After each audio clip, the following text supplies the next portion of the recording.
যৌনতার শিকার হয়েছেন পরিচালকের কাছে অনন্যা চ্যাটার্জি।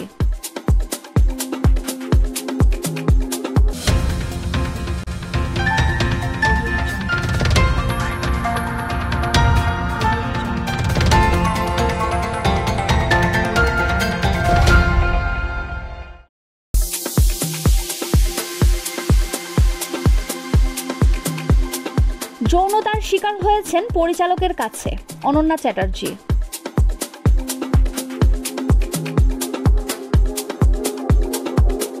ওপার বাংলার সিনেমা জগতে মিটু অর্থাৎ যৌন হেনস্থার অভিযোগ নতুন কিছু নয়। এবার টলিউডে কাস্টিং কাউচ নিয়ে মুখ খুললেন অভিনেত্রী অনন্যা চ্যাটার্জি।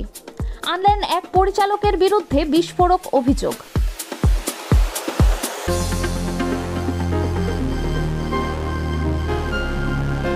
তবে অনন্যার সঙ্গে এমন ঘটনা সাম্প্রতিক সময় ঘটেনি, ঘটেছিল তার কেরিয়ারের শুরুর দিকে। সম্প্রতি ভারতীয় গণমাধ্যমকে দেওয়া এক সাক্ষাৎকারে অনন্যা সেই পরিচালকের সঙ্গে ঘটে যাওয়া তিক্ত অভিজ্ঞতার কথা তুলে ধরেন।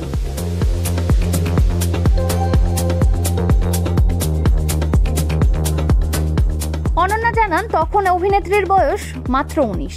সে সময় যে পরিচালকের সঙ্গে কাজ করেছিলেন তাকে সবাই সম্মান করতেন। এক কাজে অনন্যাকে ডেকে পাঠিয়েছিলেন সেই পরিচালক। অভিনেত্রী তখন বিষয়টি তার মাকে জানিয়ে সেই পরিচালকের সঙ্গে দেখা করতে যান। তখন অনন্যাকে কনফারেন্স রুমে ডেকে নেন পরিচালক।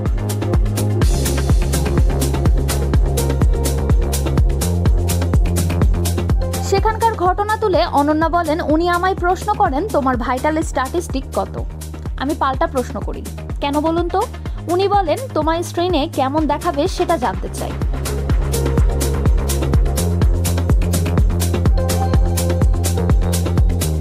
এর উত্তরে কি বলেছিলেন অভিনেত্রী?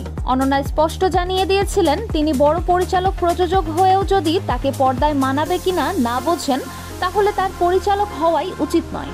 আর এরপরই নাকি সেই পরিচালক রেগে গিয়ে জোরে জোরে চেঁচিয়ে বলতে থাকেন, তুমি কি জানো আমি কে? আমি অমুকের তমুকের সাইজ জানি। তবে অনন্যা চুপ থাকার পাত্রী নন।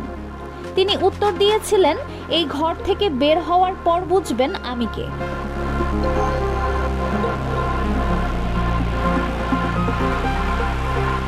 এরপরই বিষয়টি অনেকে জেনে যান।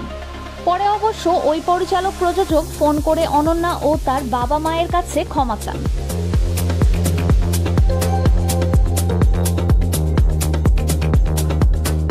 বাংলা টিভি সিরিয়াল সুবর্ণলতা থেকে পরিচিতি পেয়েছিলেন অনন্যা। সাধারণ বাঙালি পরিবারের এক সাধারণ নারীকে নিয়েছিল সেই সিরিয়ালের গল্প। সেখানে নাম চরিত্রে অভিনয় করেন তিনি।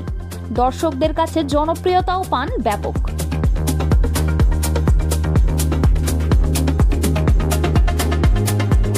এরপর আর অনন্যাকে ঘুরে তাকাতে হয়নি। টলিউডে একের পর এক বেশ কিছু চলচ্চিত্রে কাজ করেছেন। আবাহমান ছবিতে অভিনয় করে জিতে নিয়েছেন সেরা জাতীয় পুরস্কারও।